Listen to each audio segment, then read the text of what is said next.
নমস্কাৰ প্ৰিয় বন্ধুসকল, পুনৰবাৰ স্বাগতম জনাইছোঁ আপোনাক সকলোৰে মোৰ প্ৰিয় এডিশ্যনলৈ। চ' বন্ধুসকল, যিহেতু SSCGT ৰিজাল্ট আহি গ'ল, তো খুব ভাল লাগিল।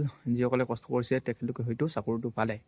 আৰু বন্ধুসকল, এতিয়াতো আমি ট্ৰেইনিং চেণ্টাৰ যাব লাগিব। তো ট্ৰেইনিং চেণ্টাৰ যাওঁতে কি কি ডকুমেণ্ট লৈ যাব লাগিব আৰু লগত কি কি বস্তু নিব লাগিব, সকলোবিলাক সবিশেষ আপোনালোকক এই ভিডিঅ'টোত জনাম। তো সকলোকে ভিডিঅ'টো চাব। তো বন্ধুসকল, কি কি ডকুমেণ্ট নিব লাগিব বা কি কি বস্তু নিব লাগিব সেইটো কোৱাৰ আগত এটা ইম্পৰ্টেণ্ট কথা আপোনালোকক জনাই থওঁ যে যদি আপোনালোকে পাৰে তেনেহ'লে এপইণ্টমেণ্ট লেটাৰ যিটো অৰিজিনেল কপি আৰু আপোনালোকৰ যিমানবিলাক এডুকেশ্যন ডকুমেণ্ট যিমানবিলাক আছে, এডুকেশ্যন মানে কোৱালিফিকেশ্যন যিবিলাক ডকুমেণ্ট আছে, পান কাৰ্ড, আধাৰ কাৰ্ড, সকলো ডকুমেণ্টবিলাক আপোনালোকে PDF কৰি থ'ব। CFC চেণ্টাৰত যাব, কম্পিউটাৰ দোকানত গৈ পিনে স্ক্ৰীন কৰি পিনে আপোনালোকে PDF কৰি পিনে ধুনীয়াকৈ মোবাইলত ছেভ কৰি থাকিব। এইটো আপোনালোকৰ কাৰণে বহুত ভাল হয়। গতিকে যদি পাৰে আপোনালোকে PDF বনাই পিনে ধুনীয়াকৈ ছেভ কৰি থ'ব, কেতিয়াবা আপোনালোকৰ বহুত কামত আহিব। গতিকে এইটো মিছ নকৰিব। যদি পাৰে আপোনালোকে CFC চেণ্টাৰত ঘৰত থাকোঁতেই স্কেন কৰি পিনে গোটেই ডকুমেণ্টবিলাক যিমান আছে, এপইণ্টমেণ্ট লেটাৰৰ পৰা ধৰি আপোনালোকৰ যিমান ডকুমেণ্ট আছে গোটেইখিনি স্কেন কৰি পিনে PDF কৰি থৈ দিব ধুনীয়াকৈ। আপোনালোকৰ পাছলৈ বহুত সহায় হ'ব। তো এইটো কৰিব। এতিয়া আমি যাওঁ কি কি ডকুমেণ্ট লাগে। তো বন্ধুসকল, এতিয়া আমি আহিম ডকুমেণ্ট কি কি লাগিব। তো ডকুমেণ্টৰ ভিতৰত আপোনালোকৰ প্ৰথম লাগিব যিটো এপইণ্টমেণ্ট লেটাৰ, আপোনাৰ অৰিজিনেল লৈ যাব লাগিব। আৰু এডুকেশ্যন কোৱালিফিকেশ্যন নিব লাগিব, যিমানবিলাক চাৰ্টিফিকেট আছে এডুকেশ্যনৰ গোটেইখিনি লৈ যাব লাগিব। আৰু identity proof, PAN card, voter card, Aadhaar card যি আছে সকলোবিলাক লৈ যাব লাগিব। আপোনালোকে ডকুমেণ্ট ভেৰিফিকেশ্যন কৰোঁতে যিমানবিলাক নথি পত্ৰ আছিলে গোটেইখিনি লৈ যাব লাগিব। হয়তো কিছুমানে NCLখন কি হয় অৰিজিনেল জমা দিব পাৰে ডকুমেণ্ট ভেৰিফিকেশ্যন কৰোঁতে। যদি আপোনালোকৰ জেৰক্স কপি আছে তেনেহ'লে সেইটো চলি যাব। আৰু ফটো কপি লৈ যাব। আপোনালোকে মিনিমাম ফটো 20ৰ পৰা 30 কপিমান ফটো লৈ যাব, কাৰণ আপোনালোকৰ বহুত প্ৰয়োজন হয়। তো সেইটো কাৰণে 20ৰ পৰা 30 কপিমান ফটো লৈ যাব। তাৰপিছত ছেভিং একাউণ্ট, আপোনালোকৰ SBI বেংকৰ ছেভিং একাউণ্ট লৈ যাব চিম্পল। বেলেগ বেংকৰ নিলে অলপ অসুবিধা হয়। তো যদি পাৰে আপোনালোকে SBI বেংকৰ ছেভিং একাউণ্ট ধুনীয়াকৈ বনাই লৈ যাব। আৰু কিছুমানে হয়তো ভাবিব পাৰে চেকবুক লাগিব নেকি। চেকবুক ইমান প্ৰয়োজন নহয়। মই যিহেতু চেকবুকটো লৈ গৈছিলোঁ, কিন্তু এতিয়া এনেই পৰি আছে চেকবুক। সেইটো কাৰণে চাই লওক, যদি আপোনালোকৰ নিবলৈ মন যায় তেনেহ'লে নিব পাৰে, কিন্তু মোৰ হিচাপত চেকবুক ইমান প্ৰয়োজন নহয়। তাৰপিছত চাওক, যিমানবিলাক ডকুমেণ্ট আপোনালোকক ক'লোঁ সেই ডকুমেণ্টবিলাক আপোনালোকৰ কম বুলি ক'লোঁ 8 কপিকৈ জেৰক্স কৰি লৈ যাব। প্ৰতিটো 8 কপিকৈ জেৰক্স কৰি লৈ যাব, তেতিয়া আপোনালোকৰ বহুত সুবিধা হয়। যদি পাৰে 10 কপিকৈ লৈ যাব, তো মিনিমাম 8 কপিটো নিবই লাগিব। আৰু যিটো ফটো, আপোনালোকৰ ফটো পাছপৰ্ট চাইজৰ ফটো 20ৰ পৰা 30 কপিমান লৈ যাব। এইখিনি বহুত ইম্পৰ্টেণ্ট হয়। আৰু লগতে আৰু এটা কথা, যিটো এডুকেশ্যন PRC কথা কৈছোঁ, কিছুমানৰ হয়তো এডুকেশ্যন PRC থাকিব পাৰে। যদি আপোনালোকৰ এডুকেশ্যন PRC আছে তেনেহ'লে আপুনি তাৰ উপৰিও যে কোৰ্টৰ পৰা এফিডেভিট কৰা PRCখন লয়, যিটো মেজিষ্ট্ৰেটৰ চাইন মৰা থাকে যে, সেইটো লৈ যাব। আৰু কিছুমানৰ যদি এডুকেশ্যন PRC নাই তেনেহ'লে এফিডেভিটখনেও কামত আহিব। এডুকেশ্যন PRC নহ'লেও হয়। মই যেতিয়া দিছিলোঁ, মানে যেতিয়া মোৰ হৈছিলে ইয়াত ডকুমেণ্ট, যেতিয়া মই জইন কৰিব গৈছিলোঁ তেতিয়া এডুকেশ্যন PRCখন লোৱা নাছিলে। যিটো এফিডেভিট কৰা কোৰ্টৰ পৰা নিছিলোঁ সেইখন কামত আহিছিলে। গতিকে চাই লওক, যদি আপোনালোকৰ এডুকেশ্যন PRC নাই তেনেহ'লে এফিডেভিটখন লৈ যাব বনাই পিনে। আৰু যদি আপোনালোকৰ এডুকেশ্যন PRCও আছে তেনেহ'লে এফিডেভিটখনো বনাই লৈ যাব। তো আপোনালোকৰ সুবিধা হ'ব। গতিকে ক'ব নোৱাৰি, চেঞ্জিং হ'বও পাৰে। বাকী আপোনালোকে ধুনীয়াকৈ কাগজ পত্ৰবিলাক বঢ়িয়াকৈ লৈ যাব। হয়তো কিছুমানে পুলিচ ভেৰিফিকেশ্যনৰ কথা ভাবিছে। চাওক, পুলিচ ভেৰিফিকেশ্যনটো মই লৈ গৈছিলোঁ, কিন্তু পুলিচ ভেৰিফিকেশ্যন ইমান প্ৰয়োজন হোৱা নাছিলে। চাওক, আপোনালোকৰ যদি পাৰে তেনেহ'লে পুলিচ ভেৰিফিকেশ্যনটো লৈ যাওক, কিন্তু বিশেষ ইমান প্ৰয়োজন নহয় বুলি ভাবোঁ মই। বাকী চাওক, আপোনালোকে যদি নিব মন বা ইচ্ছা আছে তেনেহ'লে আপোনালোকে ধুনীয়াকৈ পুলিচ ভেৰিফিকেশ্যনটো বনাই পিনে নিব পাৰে। এতিয়া বন্ধুসকল, তোমালোকে কাপোৰ কানি কি নিব লাগিব। তো কাপোৰ কানি বেছিকৈ লৈ নাযাবা। আৰু মই যিমানখিনি কওঁ সেইবিলাক যদি নিয়া যথেষ্টখিনি হয়। তোমালোকে চিভিল কাপোৰ দুযোৰ লৈ যাবা, এটা পিন্ধা হ'ব আৰু এটা কি হয়, যেতিয়া তোমালোকে আউটপাছ দিয়ে, কিছুমান চেণ্টাৰত আউটপাছ দিয়ে। তো যদি তোমালোকে আউটপাছ পোৱা, যদি ট্ৰেইনিং চেণ্টাৰত পোৱা তেনেহ'লে বঢ়িয়া কথা। তো সেইটো কাৰণে দুযোৰ লৈ যাবা, যাতে আউটপাছ যাওঁতে বাহিৰত পিন্ধি যাবৰ কাৰণে। তো চিভিল কাপোৰ দুযোৰ লৈ যাবা, দুযোৰতকৈ বেছি লৈ নাযাবা। আৰু বাকী তোমালোকৰ টি-চাৰ্ট, বগা টি-চাৰ্ট যদি পাৰা তেনেহ'লে বগা টি-চাৰ্ট দুযোৰ 3যোৰ লৈ যাবা, কিন্তু বেছিকৈ নিনিবা। পিছত চাওক বাহিৰত কেনেকুৱা ধৰণৰ বগা টি-চাৰ্ট থাকে ক'ব নোৱাৰি। গতিকে তোমালোকক এনেও ইয়াত দিবই, ট্ৰেইনিং চেণ্টাৰটো এনেও তোমালোকৰ প্ৰভাইড কৰিব। তো যদি পাৰা 2-3যোৰ বগা টি-চাৰ্ট লৈ যাবা।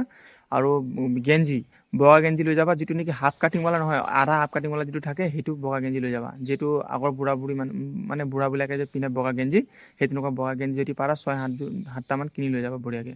তাৰ আণ্ডাৰৱেৰ লৈ যাবা, আণ্ডাৰৱেৰ 4-5টামান লৈ যাবা ধুনীয়াকৈ। আৰু যদি পাৰা হাফ পেণ্ট লৈ যাবা, যিটো ব্ৰাউন কালাৰৰ যদি হাফ পেণ্ট যদি পোৱা তেনেহ'লে লৈ যাবা, যদি নোপোৱা নিনিবা। তোমালোকে ট্ৰেইনিং চেণ্টাৰতে পাই যাবা বঢ়িয়াকৈ। আৰু বাকী যিটো বেডিঙৰ কাৰণে তোমালোকে লৈ যাবা, বেড কভাৰ লৈ যাবা। যদি পাৰা তলত পাৰা, যদি মেট্ৰিক্স বুলি কয়, যিটো পাৰা কুচনটো লৈ যাবা যদি পাৰা, কাৰণ তাততো দিওঁতে দিব, কিন্তু সিমান ডাঠ নোপোৱা তোমালোকে। গতিকে যদি পাৰা বেডিঙৰ কাৰণে, তলত পাৰাৰ কাৰণে যদি নিব পাৰা ধুনীয়াকৈ নেটতে পায়, ধুনীয়াকৈ মগাই মেলি লৈ যাবা। নহ'লে স্লিপিং বেগটো নিব পাৰা, নিওঁ বুলি ক'লে। আৰু বাকী বেড কভাৰ লৈ যাবা, গাৰু কভাৰ নিজে লৈ যাবা ধুনীয়াকৈ।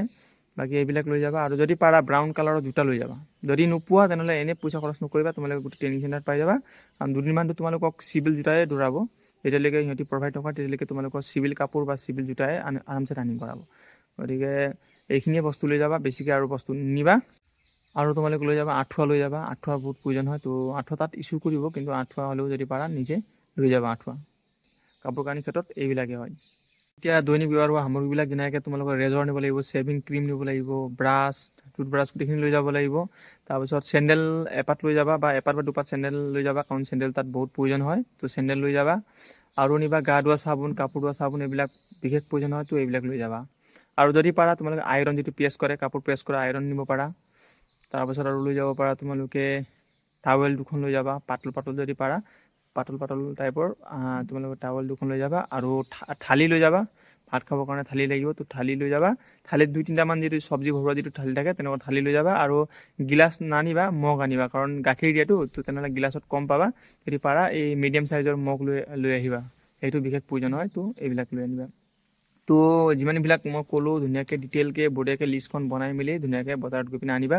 আৰু লগত তোমালোকে যিটো কাপোৰ শুকাবৰ কাৰণে যিটো ক্লিপ বুলি কয়, ক্লিপটো তোমালোকে অলপ সৰহকৈ আনিবা, 10-15টামান ক্লিপ লৈ আহিবা। আৰু হেংগাৰ লৈ আনিবা, তোমালোকে যেতিয়া ড্ৰেছ দিব, ড্ৰেছত ধুনীয়াকৈ হেংগাৰ থ'ব পৰাকৈ হেংগাৰ আনিবা।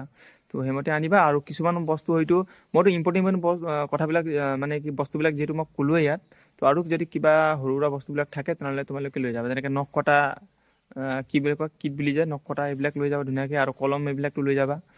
আৰু কিবা যদি থাকি গৈছে তেনেহ'লে সৰু সৰু বস্তুবিলাকে থাকি গৈছে। তো মেইন বস্তুবিলাকতো মই ইতিমধ্যে কৰিলোঁ। আৰু কিছুমানে হয়তো ভাবে চিভিল টি চাৰ্ট লৈ যাব লাগিব নেকি বগা, যদি পাৰা, কেতিয়াবা প্ৰগ্ৰেম চগ্ৰেম হ'ব পাৰে, গতিকে সেইটো কাৰণে চিভিল যদি পাৰা, লং পেণ্ট চিভিল আৰু চাৰ্ট চিভিল হোৱাইটৱালা আৰামছে নিব পাৰা। তো মইতো নিয়া নাছিলোঁ বাৰু এইবিলাক বস্তু, যদি আপোনালোকে বিচাৰে তেনেহ'লে ধুনীয়াকৈ নিব পাৰা। আৰু বন্ধুসকল এটা ইম্পৰ্টেণ্ট কথা যিটো নেকি মই এতিয়ালৈকে কোৱা নাই, তো শেষত ক'ম বুলিয়ে ৰাখিছিলোঁ। তো তোমালোকে কুশল মানি হিচাপে পইচা নিব লাগিব 15,000মান নিম্নতম লৈ যাবা। যিহেতু মোৰ টাইমত 8,000 টকা কুশল মানি হিচাপে লৈছিলে যে খোৱা বোৱাৰ ক্ষেত্ৰত। কাৰণ প্ৰথম যেতিয়া তোমালোকে যাবা তেতিয়া সিহঁতৰো অকণমান চলাবলৈ মুস্কিল হয়, সেইটো কাৰণে কুশল মানি হিচাপে পইচা লয়। তো মোৰ টাইমত 8,000 টকা লৈছিলে, হয়তো এবাৰ বাঢ়িবও পাৰে, পইচা 10,000 ল'ব পাৰে বা 12,000 হ'বও পাৰে। তো নিম্নতম তোমালোকে যদি পাৰা 15,000 টকা পইচা লৈ যাবা বঢ়িয়াকৈ, তাত তোমালোকক জমা কৰিব লাগিব। তো এইটো নহয় তোমালোকে সেই জমা কৰা পইচাটো পাছত পাই যাবা, ট্ৰেইনিং শেষ কৰাৰ পাছত গোটেই পইচাটো তোমালোকে সম্পূৰ্ণ পাই যাবা। আৰু যেতিয়া তোমালোকে জইন কৰিব কাৰণে ট্ৰেইনিং চেণ্টাৰত যেতিয়া সোমাবা, মানে তেতিয়া তোমালোকে খোৱা বোৱা বস্তু আগতীয়াকৈ লৈ যাবা। আপেল আঙুৰ যি খাব মন আছে গোটেইখিনি কিনি পিনে লৈ যাবা, কাৰণ তোমালোকক আকৌ ওলাব নিদিবও আছে। যদি আউট পাছ পোৱা ট্ৰেইনিং চেণ্টাৰ আছে তেনেহ'লেতো কেতিয়াবা ওলাব দিয়ে, কিন্তু নতুনত ওলাব নিদিয়ে। গতিকে খোৱা বস্তুবিলাক নিজে লৈ যাবা। তো এয়াই আছিলে। তো বাকী এয়াই, আৰু যিবিলাক ক'লোঁ ইম্পৰ্টেণ্ট বস্তুবিলাকে ক'লোঁ। আৰু যদি কিবা থাকি গৈছে তেনেহ'লে বহুত কম পৰিমাণে থাকি গৈছে বুলি মই ভাবিছোঁ, বাকী গোটেইখিনি ইয়াতে ইনক্লুড কৰা আছে। তোমালোকে কি কৰিবা, ধুনীয়াকৈ লিষ্টখন বনাই পেলাই বঢ়িয়াকৈ বজাৰ কৰিব গৈ পিনে ধুনীয়াকৈ বজাৰ কৰি লৈ আনিব পাৰা। তো এয়া আছিলে সৰু ইনফৰমেশ্যন। যদি ভিডিঅ'টো ভাল পোৱা, লাইক কমেণ্ট শ্বেয়াৰ কৰিব নাপাহৰিবা। আৰু কোনে কি পোষ্টত পালে নিশ্চয় কমেণ্ট কৰি জনাবা। ধন্যবাদ। জয় অসম।